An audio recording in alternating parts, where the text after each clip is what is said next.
Voilà, et nous avons invité chacun des 3 candidats sélectionnés pour le second tour. Le premier, c'est donc la tête de liste du Tahouera Huiratira aux côtés de Mike Leral. Bonsoir Mike. Bonsoir Brandy, bonsoir Gaston Floss. Bonsoir. Alors, comment est-ce que vous expliquez ce bon résultat de dimanche après 9 ans de traversée du désert ?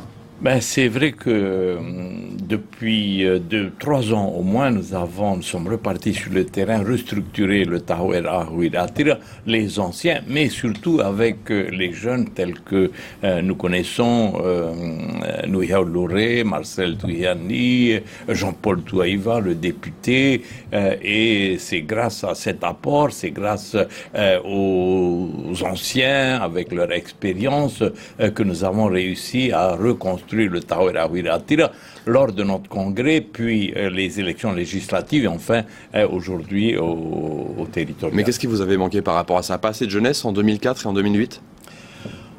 Non, en 2004, nous avons gagné, le Tahouera a gagné en 2004, mais ce sont les voix de Nicole Bouteau et Philippe Schill qui se sont portés sur Oscar Temaru, et ce sont ces 2 autonomistes qui ont porté Oscar Temaru pour la première fois à la présidence du pays. Et en 2008, qu'est-ce qui vous a manqué alors ? En 2008, alors là, c'est vraiment, je crois, on nous a reproché la rencontre avec Oscar Temaru.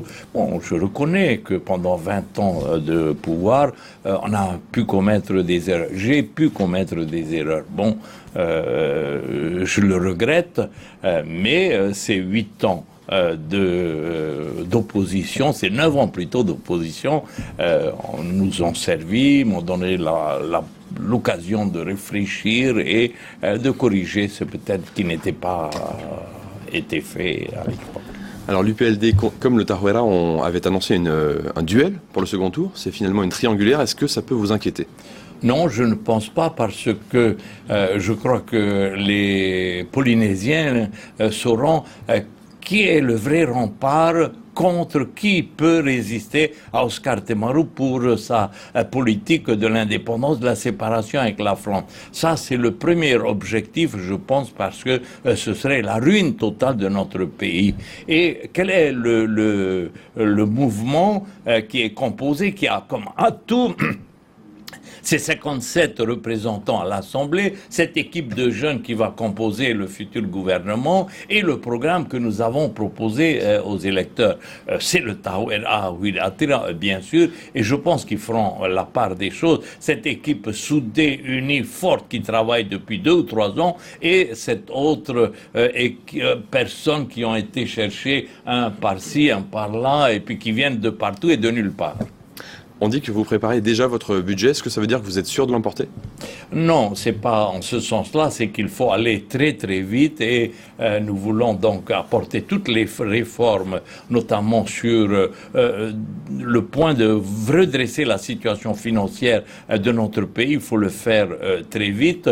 Le budget de rigueur également que nous devons présenter à l'Assemblée. Je pense qu'il faut mettre de l'ordre la rigueur, chez nous, mettre de l'ordre chez nous avant d'aller à Paris. Nous n'allons pas nous précipiter à aller à Paris. Nous allons bien nous préparer, faire voter un budget de rigueur, préparer les dossiers, et ensuite nous irons à Paris. En un mot, cette rigueur, on dirait que vous l'assumez. Ça veut dire que ça va être difficile au niveau des impôts. Est-ce qu'il y aura des taxes nouvelles, des emprunts? En tous les cas, il y aura moins de dépenses pour le public. Nous aurons, par exemple, 8 ministres au lieu de 10 avec Oscar Temaru aujourd'hui. Les indemnités des élus, présidents, représentants à l'Assemblée, ministres, vont être diminuées également. Le nombre de participants dans les cabinets ministériels sera diminué également. Nous allons rester au strict minimum. Et puis, dans le fonctionnement de l'administration,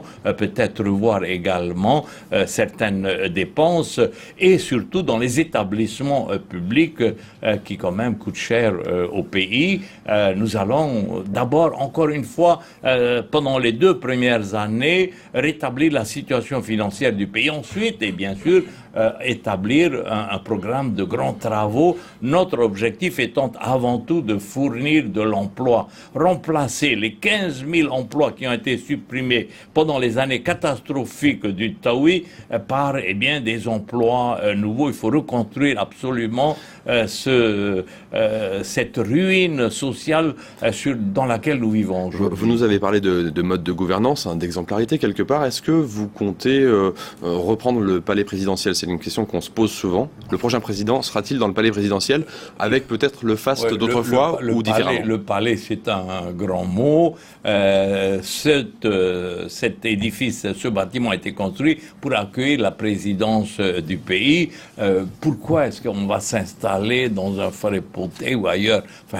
Est-ce que l'on a honte d'installer comme il faut dans ce bâtiment-là? Mais je pense que ça, c'est secondaire. Alors, ce qui intéresse la population aujourd'hui, ce n'est pas où sera installé le gouvernement et comment il sera installé, c'est de dire quel sera le programme du Tahoeira Huiratira. Le programme du Tahoeira Huiratira est simple. C'est d'abord mettre de l'ordre dans les finances publiques, faire en sorte que l'on puisse honorer nos dettes, honorer le remboursement et le paiement de nos factures, à la fin pouvoir payer le personnel et la fonction publique. Monsieur le sénateur, on va se retrouver dans un instant après cette interview d'Oscar Temaru. Vous allez y réagir. Pour lui, la population ne dispose plus de sa liberté de penser. On l'écoute au micro de Tahuiti Taoniwa. Je demande à cette population de sortir de cette anesthésie. Cette population a été anesthésiée depuis 130 ans, je dirais. Depuis la colonisation de notre pays, depuis l'acte d'annexion qu'on appelle l'acte d'annexion. Pour moi, c'est l'acte d'occupation, du vol de notre pays. Et c'est depuis cette date-là que cette population est traumatisée. Et je le dis haut et fort, il faut sortir de cette situation d'amnésie. Voilà. Gaston Floss, qu'est-ce que vous répondez à Oscar Temaru, qui pense que la population a été anesthésiée par l'État, mais aussi par ses alliés ici en Polynésie? Non, il n'a pas. Monsieur le Président, la population demande à ce que vous lui donnez du pain à manger, que vous le logez, que vous teniez au moins les promesses que vous avez faites en 2004. Souvenez-vous de l'indemnité à la mère au foyer, 60 000 par mois, du travail pour les jeunes, la redistribution des terres domaniales, la redistribution également des logements sociaux et que d'autres promesses que vous avez faites et aucune n'a été tenue. Ce que demande le peuple aujourd'hui et ce que nous tous demandons, quel est votre bilan? Qu'est-ce que vous avez fait pendant 9 ans que vous étiez au pouvoir? Ne venez pas nous parler de l'instabilité. Tout ça, c'est du passé. Qu'est-ce que vous avez fait? Vous n'avez rien fait. Là, Oscar Temaru pense peut-être, sans doute, aux essais nucléaires, par exemple, que vous avez soutenus à l'époque. Bien sûr que nous avons soutenu. Le président de la République a demandé à la Polynésie de participer à cet acte-là. Mais ça, aujourd'hui, c'est dépassé. Ça, ce sont les outils que Raussas, Oscar Temaru, l'indépendance, le CEP, c'est dépassé aujourd'hui. Ce que nous voulons, c'est donner du travail à la population, aux 27% de chômeurs, c'est de diminuer le nombre de ressortissants au RST, c'est-à-dire cette caisse, ce fonds des pauvres. Ce que nous voulons, c'est qu'il y ait davantage de cotisants à la CPS pour que les retraites soient payées. Ce que nous voulons, c'est du contrôle des prix pour que le coût de la vie diminue, donner un pouvoir d'achat digne aux travailleurs. Voilà, c'est le problème du Polynésien, c'est le quotidien. Vous parlez de votre programme, vous avez raison d'y revenir, mais répondez aussi à cette affirmation d'Oscar Temaru. Il a affirmé aujourd'hui que vous ne pouvez pas être un métois en raison de vos condamnations judiciaires. Est-ce que c'est compatible? Mais je suis encore là, attendant que la justice fasse son travail, et puis on verra après si je suis rendu inéligible. Mais bien sûr que je respecterai la décision du tribunal. Mais laissez la justice faire son travail. Nous, pour l'instant, nous sommes aux élections à l'Assemblée. Je je suis toujours éligible, je suis candidat, et le Tahoeraa Huiratira présente vraiment son atout. Ces 57 hommes et femmes candidats, eh bien, ce sont des hommes qui sont préparés et qui travaillent à la reconstruction de leur pays depuis plusieurs années. Et puis cette équipe de jeunes également qui a travaillé sur son programme pour le prochain gouvernement, si toutefois nous obtenons la majorité le 5 mai prochain, nous sommes prêts à reconstruire notre pays. Nous avons la foi dans notre pays. Toujours une dernière question dans ce dialogue à distance avec Oscar Temaru. Dans un communiqué cet après-midi, l'UPLD souhaite informer la population, alors je cite, des aventures rocambolesques et peu reluisantes du champion de toute catégorie des corrompus de la République. Est-ce que la campagne va se durcir lors de ce second tour, de votre côté aussi? Chacun a son thème de la campagne. Nous disons au président Temaru, quel est votre bilan? En avant, qu'est-ce que vous avez fait? Vous et Gaston Tong d'ailleurs, tous les deux, qu'est-ce que vous avez fait? Qu'est-ce que vous avez apporté de mieux à la Polynésie? Vous avez été président deux fois aussi. Qu'est-ce que vous ferez? Si vous êtes réélu, que ferez-vous? Rien. Et c'est la raison pour laquelle les Polynésiens ont fait confiance au Tahoeraa Huiratira. D'ailleurs, je tiens à remercier du fond du cœur tous les Polynésiens et les Polynésiennes qui nous ont fait confiance. Souvenez-vous, monsieur, aux élections législatives, au premier tour, le Tahoeraa a fait 25 000 voix. Aujourd'hui, il a plus que doublé ses voix. Nous sommes à 51 000.